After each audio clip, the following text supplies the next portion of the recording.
नमस्कार दोस्तों, स्वागत है आप सभी का एक बार फिर से हमारे चैनल आध्यात्मिक ज्ञान पर। जय माता दी। दोस्तों, मां भगवती दुर्गा की कृपा आप और आपके पूरे परिवार पर सदा सर्वदा बनी रहे। तो दोस्तों, नवरात्रि में पहला दिन बहुत महत्वपूर्ण होता है। आज के दिन हम मां भगवती दुर्गा की स्थापना अपने घर में करते हैं। घर के ईशान कोण में चौकी स्थापना करके मां दुर्गा को स्थापित करके हम कलश की स्थापना करते हैं, अखंड दीपक प्रज्वलित करते हैं, मां का आवाहन करते हैं। तो प्रथम दिन बहुत महत्वपूर्ण होता है। मां भगवती दुर्गा के स्वागत का दिन होता है और शास्त्रों के अनुसार अगर हम नवरात्रि के पहले दिन कुछ विशेष कार्य कर लेते हैं तो इससे मां बहुत ही शीघ्र प्रसन्न हो जाती है और फिर हमारी जो भी पूजा होती है, प्रार्थना होती है, मां उसे बहुत शीघ्र स्वीकार करती है और हमारे जीवन में आने वाली समस्त बाधाओं को दूर करती है, समस्त कामनाओं को पूर्ण करती है।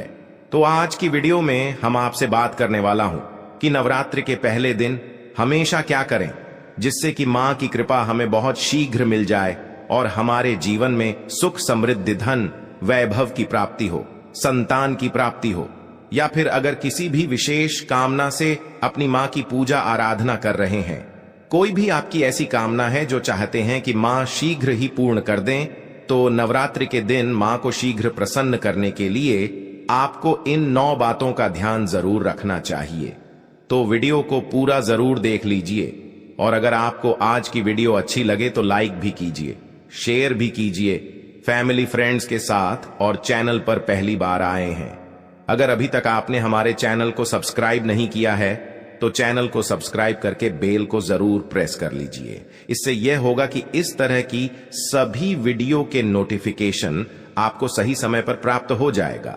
बात करें कि नवरात्र के पहले दिन हमें पहला कार्य करना चाहिए कि घर की छत पर आज हमें झंडा जरूर लगाना चाहिए। झंडा मतलब ध्वजा, लाल रंग का त्रिकोण झंडा होता है और उसके ऊपर बना हुआ हो जय माता दी लिखा हुआ हो। ये मार्केट में बहुत आसानी से मिल जाते हैं, नहीं तो आप घर पर भी स्वयं से बना सकते हैं। तो एक झंडा त्रिकोण आप लेकर मां को पहले दिन उनके चरणों में अर्पित कीजिए। जब पूजा कर रहे हैं सुबह, तो उसके बाद पूजा के बाद वह झंडा अपने घर की छत पर लगा दीजिए। इस झंडे को घर के ईशान कोण में यानी कि उत्तर पूर्व के कोने पर, अगर वहां पर जगह ना हो तो आप उत्तर दिशा में इस झंडे को लगा सकते हैं। जहां भी आप ये ध्वजा लगाते हैं, इसके साथ आप ध्यान रखें कि आप वहां पर एक दीपक जरूर प्रज्वलित करें। झंडा लगाते समय इससे क्या होगा, इससे यश की वृद्धि होती है। देखिए, जब हम झंडा अपने घर पर लगाते हैं जो कि हमेशा लहराता रहता है, तो यह इस बात का सूचक है झंडा की आपको जीवन में सफलता की प्राप्ति होगी, यश की प्राप्ति होगी, मान प्रतिष्ठा की प्राप्ति होगी, समस्त प्रकार के सुखों की प्राप्ति होगी। मान सम्मान, यश, प्रतिष्ठा, धन की वृद्धि, सुख, समृद्धि, सभी प्रकार की जो चीजें हैं वह प्राप्त हो जाती है। ऐसे लहराता हुआ झंडा आपके घर पर शुद्धता की सूचना है। इसलिए आज नवरात्रि के पहले दिन आज आपको अपने घर के ईशान कोण में एक लाल रंग का झंडा जरूर लगाना चाहिए। अगला जो कार्य है नवरात्रि में पहले दिन आपको जरूर करना है वो है घर के मुख्य द्वार पर तोरण लगाना। तोरण क्या होता है, देखिए, आम के पत्ते लीजिए। जब हम पंच पल्लव के लिए भी आम का पत्ता लेते हैं, वहीं आम का पत्ता चाहिए हमें, और थोड़ा सा अधिक मात्रा में आप लेकर आई। ये उसे साफ धो लीजिए। धोने के बाद उस पत्ते के ऊपर आपको श्री लिखना, पत्ते पर आपसी में लिखें, और जितना भी बड़ा आपका मुख्य द्वार हो उसके अनुसार एक धागा लेकर, और लाल धागा ले सकते हैं, पीला धागा ले सकते हैं। इस प्रकार से किसी भी रंग का धागा लेकर आप इन सभी पत्तों को एक माला के स्वरूप में बना लीजिए और उसके बाद ये अपने घर के मुख्य द्वार पर लगा दीजिए। श्री पत्तों पर कुमकुम से लिख दीजिए या हल्दी से लिख दीजिए, इसी लगा दीजिए। इससे क्या होगा कि जब भी आप किसी दरवाजे पर कहीं तोरण लगा हुआ देखते हैं, आपको क्या लगता है? पहले ही सूचना में यह लगता है कि इस घर में कोई शुभ या मांगलिक कार्य हुआ है। तो घर पर लगा हुआ तोरण, घर के मुख्य द्वार पर लगा हुआ तोरण आपके घर में शुभता की सूचना देता है, मांगलिक कार्य की सूचना देता है। इस बात की सूचना देता है कि आपके घर में देवी विराजित हैं। यह बहुत महत्वपूर्ण होता है। नवरात्र के पहले दिन घर के मुख्य द्वार पर तोरण लगाना, और इसका बहुत ही शुभ फल भी हमें प्राप्त होता है। अगला जो कार्य है, तीसरा कार्य जो हमें नवरात्रि में जरूर करना चाहिए, वह अखंड दीपक प्रज्वलित करना। देखिए, अगर घर में हम अखंड दीपक प्रज्वलित करते हैं तो अखंड दीपक प्रज्वलित करने से मन की कोई भी इच्छा हो, अगर आप सोचकर और मन में धारण करके अखंड दीपक प्रज्वलित करते हैं तो आपकी कामना बहुत शीघ्र पूर्ण होती है। लेकिन इसके अलावा दीपक इस बात का प्रतीक है कि आपके घर में किसी भी प्रकार की नकारात्मक ऊर्जा प्रवेश नहीं करेगी। दीपक इस बात का प्रतीक है कि आपके जीवन में किसी भी प्रकार की नकारात्मक ऊर्जा प्रवेश नहीं करेगी और मन से, घर से, हर तरह से नकारात्मक ऊर्जा को दूर करता है दीपक। इसलिए अखंड दीपक नवरात्रि में पहले दिन से लेकर और नवमी तिथि तक प्रज्वलित किया जाता है, जिससे कि शुभता का घर में वास हो, सकारात्मक ऊर्जा का घर में वास हो। और जहां पर सकारात्मक ऊर्जा होती है वहां पर सुख, समृद्धि, धन, वैभव की प्राप्ति होती है। मां भगवती वहीं वास करती है जहां सकारात्मक ऊर्जा रहती है। इसलिए हम घर के मुख्य द्वार पर तोरण लगा रहे हैं ताकि बाहर से, मुख्य द्वार से किसी भी प्रकार की नकारात्मक ऊर्जा हमारे घर में प्रवेश ना करे। इसके अलावा जब हम दीपक प्रज्वलित कर रहे हैं तो हमारे विचारों में किसी प्रकार की नकारात्मक ऊर्जा ना हो, इसके लिए हम प्रज्वलित कर रहे हैं। जब हम पूजा प्रार्थना कर रहे हैं, मंत्र जप कर रहे हैं, निर्विघ्न उसे हम पूर्ण कर पाए, इसके लिए अखंड दीपक प्रज्वलित किया जाता है। लेकिन अगर आप किसी भी कारणवश अखंड दीपक प्रज्वलित नहीं कर पाते हैं तो सुबह शाम दोनों समय जब मां की आराधना करें तब आपको शुद्ध घी का दीपक जरूर प्रज्वलित करना है। और सुबह शाम दोनों समय अपने घर में लौंग और कपूर की आरती जरूर कीजिए, जिससे कि घर में नकारात्मक ऊर्जा ना रहे और घर में सकारात्मक ऊर्जा का वास बना रहे। अगला जो कार्य है नवरात्रि में आपको जरूर करना चाहिए, वह कलश की स्थापना। और देखिए, दीपक में एक और बात का ध्यान रखें, फिर हम कलश की स्थापना की बात करते हैं। दीपक में अगर आप घी का दीपक प्रज्वलित कर रहे हैं तो उसे आपको मां भगवती दुर्गा की मूर्ति के दाईं तरफ रखना होता है। और अगर आप तेल का दीपक प्रज्वलित करते हैं तो मां भगवती दुर्गा के बाईं तरफ आपको तिल तेल का दीपक रखना चाहिए। तो इस प्रकार से दीपक का आप ध्यान रखें। जब भी आप तिल तेल या फिर घी का दीपक प्रज्वलित करते हैं तो उसे सही दिशा में, सही स्थान पर रखना चाहिए। और अगला जो कार्य है घट स्थापना करना, यानी कलश की स्थापना करना। तीखी कलश की स्थापना जब हम करते हैं नवरात्रि में, कलश में हम सभी देवी देवताओं का आवाहन करते हैं। सभी देवी देवताओं का पूजन मां भगवती के साथ ही हम प्रतिदिन करते हैं। इस प्रकार से जब 9 दिनों तक लगातार हम समस्त देवी देवताओं का पूजन करते हैं, घर में आवाहन करके विधि विधान से, विशेष रूप से हम उनकी आराधना करते हैं। क्योंकि जब हम मां का पूजन करते हैं, पहले हम कलश का पूजन करते हैं। धूप, दीप, नए चीजें हम मां को अर्पित करते हैं विधि विधान से, और इसके साथ ही कलश को भी हम इसी प्रकार से अर्पित करते हैं। तो सभी देवी देवताओं की विशेष पूजा हम 9 दिनों तक कर रहे हैं। तो हमारे जीवन में किसी भी प्रकार की कोई बाधा दूर होती है और कोई भी हमारी विशेष काम ना हो तो अवश्य पूर्ण होती है। तो कलश की स्थापना हमें जरूर करनी चाहिए।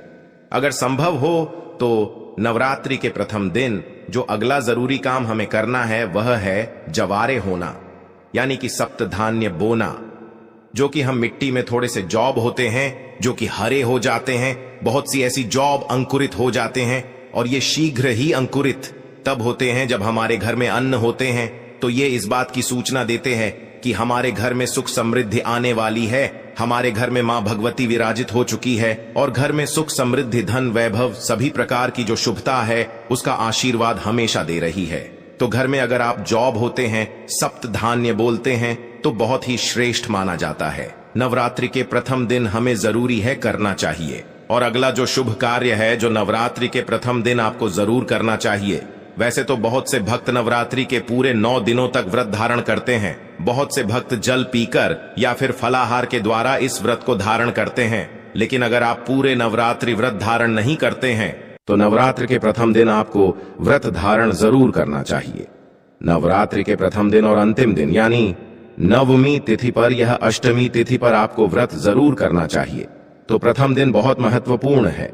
मां भगवती दुर्गा की आराधना करते हैं, विधि विधान से उनका आभार करके पूजन कर रहे हैं। तो प्रथम दिन आपको व्रत जरूर करना चाहिए और संभव हो तो पूरे नवरात्र व्रत करना चाहिए। पूरे नवरात्र जब हम व्रत करते हैं, माँ की पूजा आराधना करते हैं, सात्विकता के साथ माँ की आराधना करते हैं, तो माँ शीघ्र ही प्रसन्न होती है। लेकिन व्रत भी धारण करें। जब आप स्वस्थ हो, पूर्ण रूप से अगर आप स्वस्थ नहीं हो, व्रत रखने में असमर्थ हो, तो सिर्फ आप शुद्ध सात्विक भोजन यानी कि बिना लहसुन प्याज का भोजन लेकर माँ की आराधना सुबह शाम करें तो सच्चे मन से, भक्ति भाव से हम माँ की आराधना करते हैं तो माँ शीघ्र ही प्रसन्न होती है। अगर व्रत धारण की रखने की अगर आपकी शक्ति या सामर्थ्य शारीरिक रूप से नहीं है तो आपको व्रत नहीं रखना चाहिए। लेकिन अगर संभव हो तो पहले दिन फलाहार के द्वारा व्रत धारण जरूर कीजिए। अगला जो जरूरी कार्य है, जो नवरात्रि में आपको जरूर करना है, घर के मुख्य द्वार पर दोनों तरफ स्वस्तिक का चिन्ह जरूर बनाएंगे। स्वस्तिक क्यों बनाना चाहिए? देखिए, मैं आपको लगभग कम अक्सर में ही इस वीडियो में बताता हूं कि घर के मुख्य द्वार पर जब हम किसी शुभ दिन पर या किसी शुभ तिथि पर, किसी शुभ त्योहार पर हम जब कोई स्वस्तिक बनाते हैं घर के मुख्य द्वार पर, तो ये इस बात की सूचना है कि हम मां भगवती का स्वागत कर रहे हैं। अपने घर में माता लक्ष्मी का स्वागत कर रहे हैं। माता लक्ष्मी हमारे घर में विराजित हो रही है, तो इसलिए मां का स्वागत के लिए मुख्य द्वार के दोनों तरफ आपको हल्दी या फिर कुमकुम के द्वारा स्वस्थ बनाना चाहिए। और ना सिर्फ आप स्वस्तिक बनाएं, बल्कि जब स्वस्तिक बना लेते हैं दोनों तरफ, तो उसके बाद आपको स्वस्तिक का पूजन भी कीजिए। जैसे कि धूप दीपक शत और जल थोड़ा सा गिराकर और उस स्वस्तिक का पूजन कीजिए, मां भगवती का रूप मानकर। इस स्वस्तिक का जब हम पूजन करते हैं तो स्थायी रूप से माता लक्ष्मी का वास हमारे घर में होता है। तो जरूर आपको इस बात का ध्यान रखना है। और जो सबसे जरूरी काम है, जो हमें सुबह जरूर करना है, स्नान इत्यादि करने के बाद नवरात्रि के प्रथम दिन, और आप प्रतिदिन भी कर सकते हैं, लेकिन प्रथम दिन विशेष रूप से अनिवार्य है। या काम के घर में आप गंगा जल का, शुद्ध गंगा जल का छिड़काव कीजिए। गंगा जल ना हो तो आप शुद्ध जल भी अभिमंत्रित करके, जैसे मां भगवती के पास, अब थोड़ी देर तक उस जल को रख दीजिए। उसके बाद आप जैसे मंत्र जप वगैरह करते हैं, विधि विधान से पूजा करते हैं, तो वह जल अभिमंत्रित हो जाता है।